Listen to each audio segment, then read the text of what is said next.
Hello, welcome back to my channel, or welcome if you are new here. My name is Kate and I love books. So today's video is going to be a spring book shopping haul. The snow is melting, the sun is out. I'm ready. So first of all, I'm going to take you guys book shopping, which I did yesterday, and I'm just going to let you know. Keenan was my cameraman yesterday, so he did take some creative liberties. So it's not necessarily how I would have shot things, but please enjoy Keenan's experience of me book shopping, which we will go into now. Okay, we're at the bookshop. I have a voucher for discounts. I made a list on my phone of the anticipated books that I want to get with this discount, but we're also maybe leaving a little bit of room for flexibility and free will, so let's see how it goes.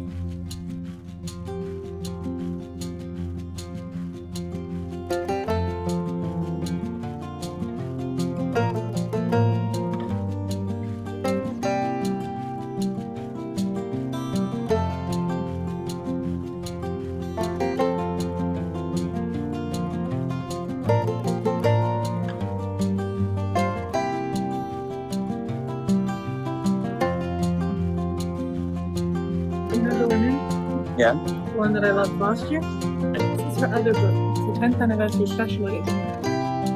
Beautiful. But I haven't read this one, but they have it as a special edition, so should I get this one? We'll add it to the pile.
Sad.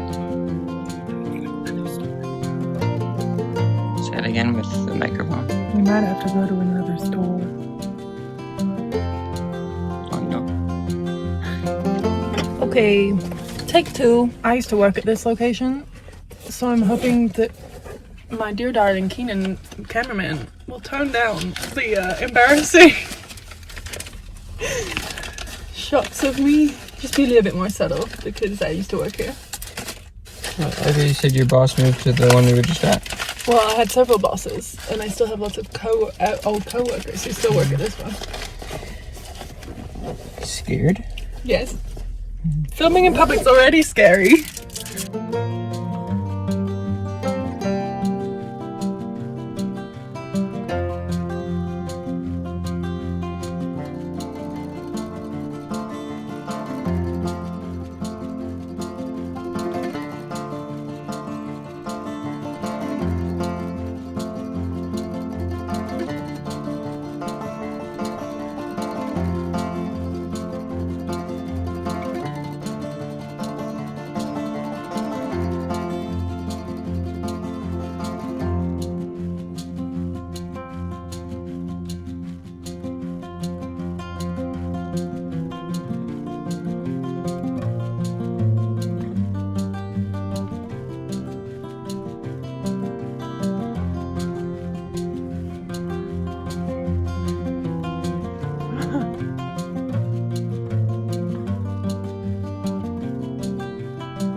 Okay, we did well at the like big bookshop, and now we're going to try a little indie romance bookshop in the city. I don't know if you can hear me, but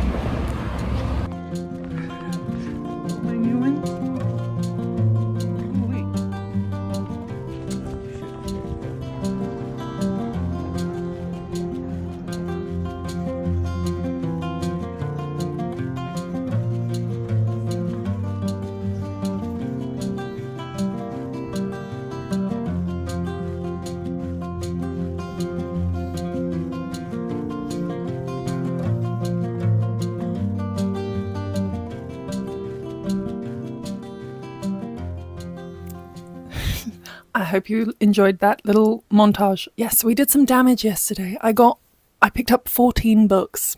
I did have those coupons, so I did make use of those. Definitely saved a lot of money, so that was good.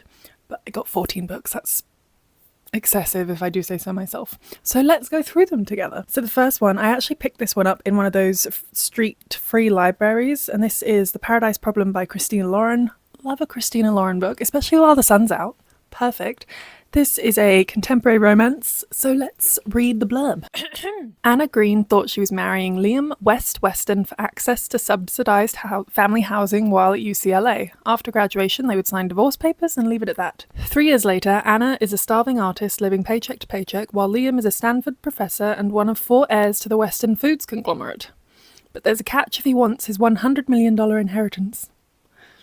Due to an antiquated clause in his grandfather's will, Liam can't claim the money until he's been happily married for 5 years, and circumstances are forcing him to introduce his unpolished, not-so-ex-wife to his 1%er parents.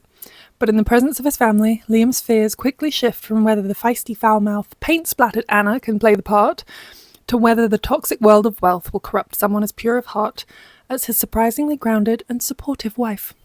Liam will have to ask himself if the price tag on this flimsy cover story is worth losing true love that sprouted from a lie. I feel like whenever I film or read the blurbs, my voice just goes. So that is the first book. That's going to be fun and just a perfect spring or summer read. Very much looking forward to this. The next 2 books I picked up at an independent romance bookshop here in Calgary called Slow Burn Books. So this is a nice supporting local, and I think this one is actually indie published. And that is A Ship of Bones and Teeth by Karina Halley. This was marketed as, I think, a dark fantasy romance. Let's see if I can keep my voice while I read this. This is a standalone gothic dark fantasy pirate romance. Okay, so this says, Princess Maren is a woman with a secret. When she was just 16 years old, she sold her soul to the sea witch Adonia, giving up a life underwater in exchange for the love of Prince Arik on land. But after a decade of abuse and misery inflicted by the cruel prince, Maren wants nothing more than to leave him and her royal role behind and find Adonia to reverse the spell. An opportunity for escape presents itself when the prince and princess are travelling overseas and are taken hostage by a band of notorious pirates, led by the fearsome Captain Ramsay Bones Batista. Maren has heard the sordid stories about the infamous pirate. Not only is his ship supposedly haunted and crewed by the damned, but that no prisoners ever survive. Fortunately for Maren, she learns that the captain also has a score to settle with the sea witch. With any luck, Maren may be able to get her old life back, even if it's being held in the captain's wicked hands. But Ramsay gets more than he bargained for when he learns who and what Maren is, and that her appetite for revenge, freedom, and bloodlust rivals his. It just looks fun. I had this on my list a little while ago when I first went into this shop. I didn't buy it, and this time it was the book haul, so I justified it. And the second book I got from the indie shop was 5 Broken Blades by Mai Corland. This one was actually secondhand, so I did get it at a discounted price. And it also was one of the special editions with the lovely sprayed edges. I've actually heard kind of mixed things about this, so I'm not sure what to expect, but if anything, it will look lovely on my little special edition shelf. Let's look it up. Yeah, I've heard very mixed things. My friend had really high hopes and didn't really enjoy it. Oh, it's beautiful though. Oh my gosh, is it pretty? This is also a fantasy. I don't know if it's a fantasy romance or just a general fantasy. This says, the King of Yusan must die. The 5 most dangerous liars in the land have been mysteriously summoned to work together for a single objective, to kill the god king June. He has it coming.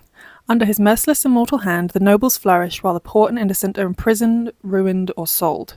And now each of the 5 blades will come for him. Each has tasted bitterness, from the hired hitman seeking atonement, a lovely assassin who seeks freedom, or even the prince banished for his cruel crimes. None can resist the sweet, icy lure of vengeance. They can agree on murder. They can agree on treachery. But for these 5 killers, each versed in deception, lies and betrayal, it's not enough to forge an alliance. To survive, they'll have to find a way to trust each other. But only one can take the crown. Let the best liar win. I think it could be good. We'll see. We shall see. We'll see. I'm excited for it. The next one, these next, 11 books I got with my discount at Indigo for the time. So a few of them are sequels, so I won't read the blurbs for them, but I'll kind of give a rundown of what the series is about. And then for any new ones, we'll go through them. But the first one is Faithbreaker by Hannah Keenan. This is the 3rd and final installment of the Fallen Gods trilogy. This just came out on April 1st, so I'm so excited. So I did film myself reading the second one in one of my reading vlogs, and if you did see it, you'll know that it wasn't necessarily I didn't think it was as good as the first book, but I did really enjoy how it ended. So I think that the third book set up really well to be finished in a slap bang finish, but this follows the story of a cast of characters. So in this world, gods are outlawed and forbidden. We have Kissin, who is a god killer, and a little girl comes and asks her for help. And this little girl is bonded to a little god of white lies. So if anything happens to the god, it happens to the girl. If anything happens to the girl, it happens to the god. And they're just bonded. So rather than being the god killer, Kissin and this little girl and this little god go on a trip to try and sort it out, and on their way they meet up with a knight who's on his own separate quest to help the king. And it was just such a beautiful story with found family, adventure, love, familial love, and I loved it so much. It was one of my favourite books from 2024. I'm excited. I think this is the last one, the finale of the trilogy, so I have high hopes, but also I'm a little bit hesitant because of my feelings after the second book. It was definitely a bit of a second book slump for me, but it ended really well, so we'll see. We shall see. The next book I got was Magnolia Park's The Long Way Home. So I read Magnolia Parks and Daisy Hates in January, and I really enjoyed them. The way I described it is I couldn't justify it if you paid me, but I loved them. So this story follows just a toxic relationship between Magnolia and BJ. And I think at the end of the last one, Magnolia, I'm not going to spoil it, but at the end of the last one, something happened, and now we're going to pick up where that left off, I suppose. And we're going to see what happened. This is 1 year later, so we're going to see where Magnolia and BJ are now. The next book on my list was one I had not planned to buy, and that was Poison Study by Maria V. Snyder. So I actually picked this up because we went to a bookshop that I used to work at, and one of my old co-workers recommended it, so I picked it up. Absolutely no idea, but they said it was brilliant. So let's see. This is a Chronicles of Ixia novel. So this says, locked in the palace dungeon for killing her abuser, Yelena knows she'll never be free again. The laws in Ixia are strict, and murderers must be executed, no matter the reason. But just as she's resigned herself to her fate, she's offered an extraordinary reprieve. As the food taster, Yelena will eat the best meals, have rooms in the palace, and risk assassination by anyone trying to kill the commander of Ixia. To make matters worse, the chief of security deliberately feeds her butterfly's dust, and only by appearing for her daily antidote will she delay an agonizing death from the poison. As Yelena tries to escape her new dilemma, disasters continue to mount. Rebels plot to seize Ixia, and Yelena develops magical powers she can't control. Her life is threatened again, and in order to survive, she must unravel the secrets behind the past she's been running from. So yeah, this one was definitely just a random last-minute recommendation, and I'm looking forward to it. The next book that I picked up was The Nightingale by Kristin Hannah. If you guys saw anything from last year, The Women by Kristin Hannah was my top pick book from 2024. That was my number one book that I read, and it was my first Kristin Hannah book, the only Kristin Hannah book I've ever read so far. And I believe this is the 10th anniversary special edition, so it's really pretty. It has some, and I already know that I'm going to enjoy it, so let's read the blurb for this one. Courage, grace, and powerful insight, Kristin Hannah captures the epic panorama of World War II and illuminates an intimate part of history seldom seen, the Women's War. The Nightingale tells the story of two sisters separated by years and experience, by ideals, passion, and circumstance, each embarking on her own dangerous path towards survival, love, and freedom in German-occupied, war-torn France. A heartbreakingly beautiful novel that celebrates the resilience of the human spirit and the durability of women. It is a novel for everyone, a novel for a lifetime. This will make me cry, I am certain. So, very excited to read that one. The next one I picked up was also a sequel, and it is chunky. That is Heat of the Everflame by Penn Cole. Look at the size of that. This is the third book in the Kindreds saga. So I think book 4 is coming out either later this year or next year, but this one is an epic kind of fantasy romance. More heavy on the fantasy than the romance, but the romance that is in it is very beautiful. Lots of twists and turns. I do think the first book to me read almost like a prequel, because it was just a lot of setup and getting to know the world, and I think the plot really starts to plot in the second book. It was brilliant, I loved it, but this will be the third book. The next one is also a sequel, and that is Onyx Storm, which is a third book in the Empyrean series. So this is the sequel to Fourth Wing, which everyone and their mother knows about. So I've read the first and the second book in reading vlogs through March. So I'm ready to keep going. I'm ready to continue on with the series, and this was a beautiful edition with the dragons on the sprayed edges, and I love dragons. We all love dragons here. If you're a fantasy reader, you probably like dragons. Okay, and the next book I actually got. I bought it. This was also a little bit of a last minute, like on a whim book. I did have a list that I went in with, and I did want to leave a bit of room for some whimsy. So I picked up this because I know that the third book is finally coming out, and that is Powerless by Lauren Roberts. I think most people liked the first book, and I've heard very mixed things about the second one, so we'll see. But this one says, the elites have possessed powers for decades, gifted to them by the plague, while those born ordinary are just that. Banished from the kingdom of Ilia and shunned from society. No one knows this better than Payden Grey, an ordinary posing as a psychic to blend in with the elites. But when she unwittingly saves one of Ilia's princes, Kai Azza, she's thrown into the Purging Trials, a brutal competition showcasing the elite's powers. If the trials and the opponents within them don't kill her, the prince she's fighting feelings for will if he discovers what Payden is. Completely ordinary. I think this one is a YA fantasy. This next one's also YA fantasy, and I picked this one up. This was The Rose Bargain by Sasha Payton Smith. It's just pretty. I have no justification. It's just pretty, so... Oh, it's also set in, I think it's set in Victorian or Old England. Maybe it's regular England. I don't know. Let's read the blurb. It says, high society girls are expected to bargain for qualities that will win them suitors. A rare talent for piano in exchange for one's happiest childhood memory. A perfect smile for one's ability to taste.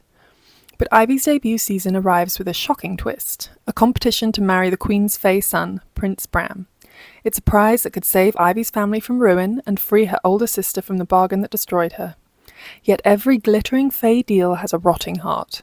And amidst lavish balls, vicious competition, and a dangerous alliance with the prince's rakish younger brother, Prince Emmett, Ivy realises that at the centre of this contest lies a dark plot that could destroy all of England, and her heart with it. I'm not sure if this is a standalone or if it's going to be in a part of a series, but it just came out this year, so that one is a newer release. This next book that I got, I bought it because I read this entire series last month and absolutely adored it, so I do want to collect them in physical copy to be trophies as a part of my shelf. But I did get Binding 13 by Chloe Walsh. I've already read this, but I will be rereading, and I want it on my shelf. And I want to collect all of the Boys of Tommen books because I love them. This is technically, in Canada, this is a YA book. No, this to me is an adult book. This is an adult book. I've talked about this many times. Oh, this one I'm actually very excited for. So this one I've seen this everywhere. But this is the Book of Azrael, which is the Gods and Monsters Book 1 by Amber V. Nicole. I've just seen so many people. I don't like that it's shiny, but it's fine. The blurb for this is short. It says, for 1,000 years after the gods' war, the Etherworld has known peace. But soon that too will change. An old enemy driven by revenge slowly builds an army behind the scenes. Temples are being ransacked in search of an item long lost, and enemies since the dawn of time must put aside their differences if they have any hope for survival. I've heard this one has a nice morally grey FMC, which I feel like is probably more rare than a morally grey MMC. So I'm really looking forward to that one. That one I'm excited about. And then the last one, which I'm actually probably going to start today, is the final book in the... What even is this series called? Once Upon a Broken Heart series? It's got a different name for a series. But this is A Curse for True Love. I've been waiting for this to come out in paperback because all my other ones are in paperback and I didn't need it. But this one I'm going to be starting immediately. So this is the finale to Once Upon a Broken Heart, book 3. Once Upon a Broken Heart follows Evangeline as she just makes lots of bad decisions and deals with fates in the name of true love, and she's such a hopeless romantic, and Jax is one of the fates, and it's the spin-off from the Caraval series, which I read as it was coming out when I was younger and loved. So I've really enjoyed this series. It's sweet, it's whimsical, it's very fun. It's a fun series. I think, yeah, Jax is the Prince of Hearts in this, and yeah, just very whimsical, very exciting. So that is my spring book haul, which was, I think this is definitely the most books I've ever bought at one time. There were a few that I'm thinking of that I didn't get, and that's okay. We'll wait for that. But this was a lot. But yes, thank you for watching if you made it this far. If you want to give this video a like or subscribe if you're so inclined, it does help me as I grow my channel. And also thank you to all the new subscribers. It's lovely hearing from you. As I say, the comments are always my favourite. I love chatting with you guys about books. Have you got any new books recently? Have you read any of these books? What are your thoughts? Any videos that I should be making? But yes, thank you. And I will see you in the next one.